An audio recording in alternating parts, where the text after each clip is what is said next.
Grande colère toujours à Bora Bora. Le conflit tourne au règlement de compte entre quartiers.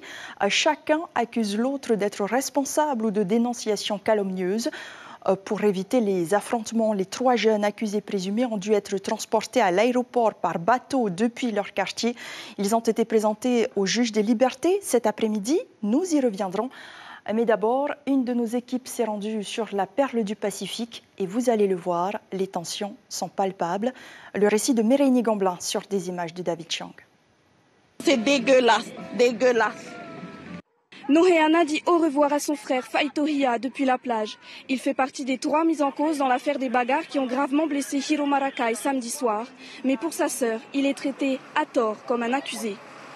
On a attendu et jusqu'à maintenant, pas de réponse, rien du tout.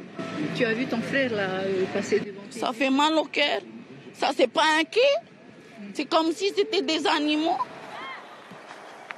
Les familles des mis en cause ont attendu l'escorte toute la matinée devant la gendarmerie. Mais finalement, les jeunes sont embarqués en catimini à 5 minutes de Veitapé pour éviter les médias et les familles. Choquées, ces dernières partagent la tristesse des parents de Hiro, mais défendent leur position. Je ressens beaucoup de haine pour ce qui s'est passé.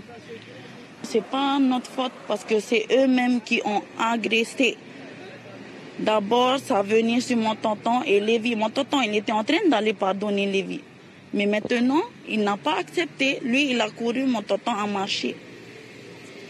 Et comment il faut dire, je compatis aussi ma douleur du côté à Hiro, mais on voit bien dans la vidéo que lui-même aussi a provoqué. Nous nous rendons dans le quartier de Pareu, à Ipoto, où vivent les 3 jeunes soupçonnés d'avoir tabassé Hiro, un quartier où la plupart des maisons sont en tôle et où les rivalités perdurent. Aujourd'hui, les familles d'ici font les frais de ce qui s'est passé samedi soir. Lorsque Suka est venu, il n'a pas demandé s'il pouvait entrer dans notre cour. Non, il n'a pas demandé l'autorisation. Lorsque vous allez chez quelqu'un, vous devez demander si vous pouvez entrer. Non, il a ouvert le portail et il est entré. Si je n'avais pas été présente ce soir-là, j'aurais retrouvé mon fils mort en rentrant du travail. Il a menacé mon fils, il voulait le frapper.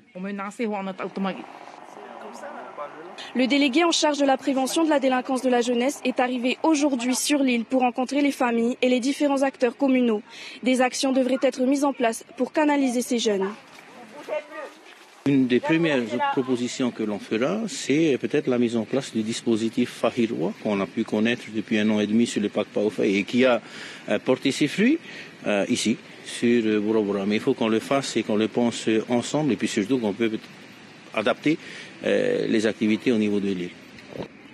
On espère que les premières mesures du pays seront déterminées prochainement. En tout cas, au-delà de cette image de la perle du Pacifique, on retrouve aussi à Bora Bora ces violences sur fond de drogue et d'alcool, un véritable fléau en Polynésie. Les familles des 2 parties ont déposé plainte auprès de la gendarmerie. À l'heure actuelle, les tensions sont toujours palpables. Les familles restent suspendues à l'état de santé de Hiro Marakai et au jugement des 3 jeunes interpellés ce jour. Je vous le disais donc, dans cette affaire, 3 jeunes gens ont été placés en garde à vue hier. Rapatriés à Tahiti, ils ont été présentés au procureur cet après-midi avant le juge des libertés et de la détention. Ils y sont encore à l'heure où je vous parle. Tous les 3 seront jugés par le tribunal correctionnel.